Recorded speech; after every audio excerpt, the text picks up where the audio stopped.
When selling a house, if a death occurred within 3 years of the house going on the market, the seller is legally required to inform potential buyers of said death. This requirement was not necessary in my case. Everyone within a 50-mile radius seemed to already know about Victoria Teller. It was a tragic story. She had given birth to a bouncing baby boy, whose father no one seemed to know. The baby passed away just a few months later, and Victoria, she took her own life a year after that. That much was known to be true. What was unknown were the circumstances surrounding the incidents. How the baby died. Some said accident, some said illness, some said murder. How Victoria did it, and what happened in between. The popular rumour was that Victoria, in her grief-stricken psychosis, began buying dolls to replace her dearly departed son. The doll would then suffer the same fate as the real baby in her mind, and she would bury it and move on to another. People, mostly teenagers, made it a Halloween tradition to search for the doll graveyard.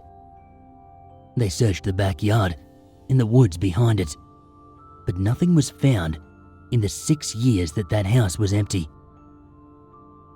I was confident that the house that I'd bought for my family and me had nothing strange in its history but 2 tragic deaths. The first few months living in the Teller house were rather uneventful. I had to occasionally shoo away curious locals that weren't aware our house was no longer empty, but I found no ghosts or satanic symbols or anything sinister like that. It seemed that it was just a house, one that I got a huge discount on because of what happened there, and the bad juju that was rumoured to have acquired because of it. By the time the Christmas season rolled around, I'd pretty much forgotten about Victoria Teller. It was the first year that my son, Caleb, was really aware of anything other than presents. We lined the roof and windows with lights. We hung a wreath on the door, and we put some standing decorations on the lawn. We bought and decorated a big Christmas tree, big enough to fit a toy store underneath it, which was appropriate because of how many presents Santa was going to bring Caleb that year.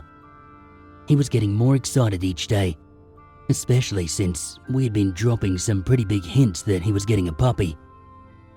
My family was the happiest it had ever been. Until a week before Christmas. My wife had been wrapping presents as we bought them, so that we didn't have to stay up all night on Christmas Eve like we had in previous years. She had opened the door to the closet that held the presents to find the wrapping paper torn to shreds. Her first thought was that Caleb had gotten into them, but I doubted that he would be able to contain his excitement if he had. It looked almost as if some rodents had shredded the paper, but the boxes were not damaged at all. We brushed it off as a mystery, and we moved the presents to the attic after rewrapping them. I occasionally heard some shuffling from inside that closet, but I never saw whatever critter had caused it. I figured we would call an exterminator after Christmas, just to check inside all the walls. Soon enough after that, things started to get really strange. I walked into the bathroom to find the dirty clothes scattered around the room and the hamper on its side.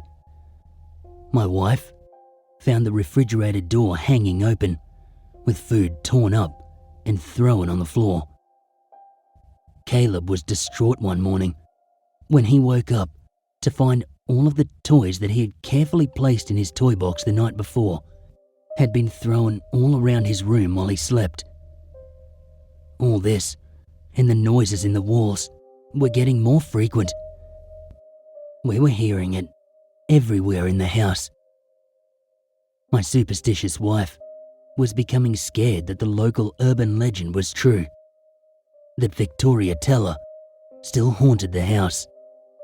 She reasoned that the spirit was becoming more active because we were so happily preparing for the holiday with our son.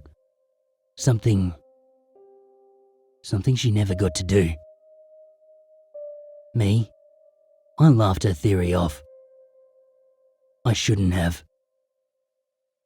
Christmas Eve, my wife and I put Caleb to bed. We had to return to his room several times to tell him that if he didn't go to sleep, Santa would not bring him anything. When I was convinced that he was finally going to stay in his room, I picked up the puppy from my mother's house and brought him home. We hadn't named him yet, but he was a golden retriever pup. He was as energetic as he was soft and fluffy. After playing with him for a while, we put him to bed in his crate. We ate the cookies that Caleb left for Santa, and we turned in for the night. I was jerked from my slumber by a blood-curdling scream. My wife and I followed our son's cries for help to the living room. Caleb had snuck out of bed and found the puppy. But instead of the happy fluff ball that we left by the tree, what he saw was a final glimpse of what was supposed to be his new pet as he disappeared out of the open front door. My wife took Caleb into another room to console him while I checked for intruders and signs of a break-in.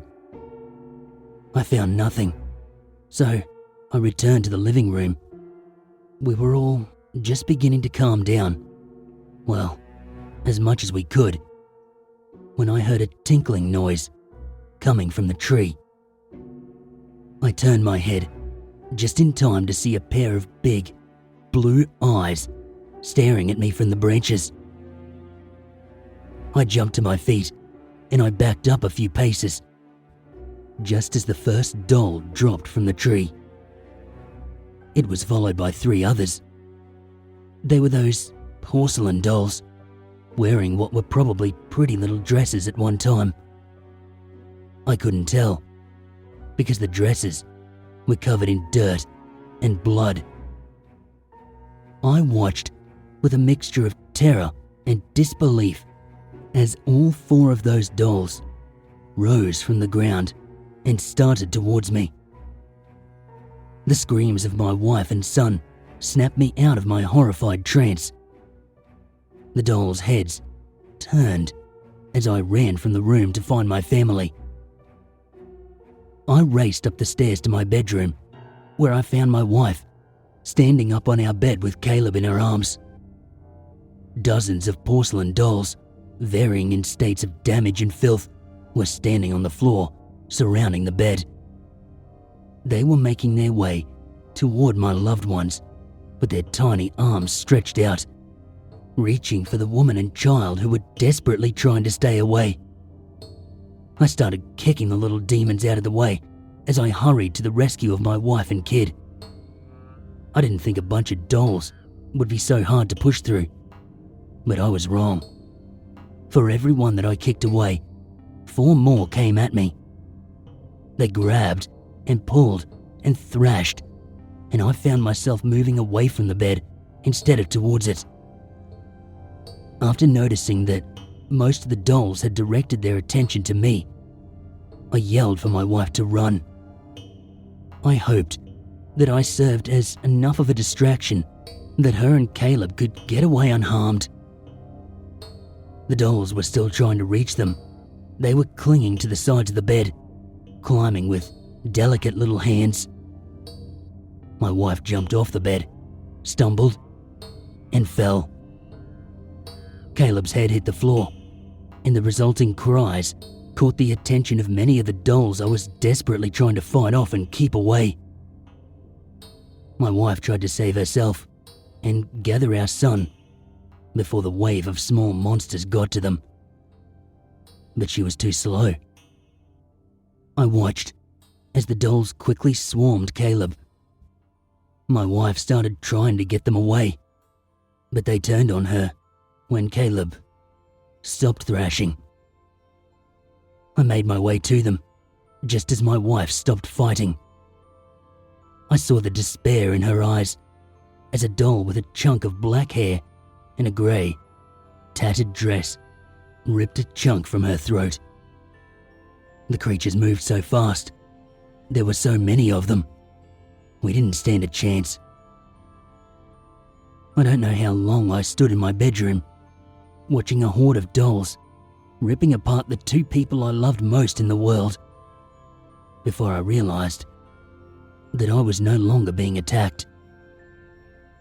Every porcelain creature was crowded around what was left of my wife and son, feasting on them.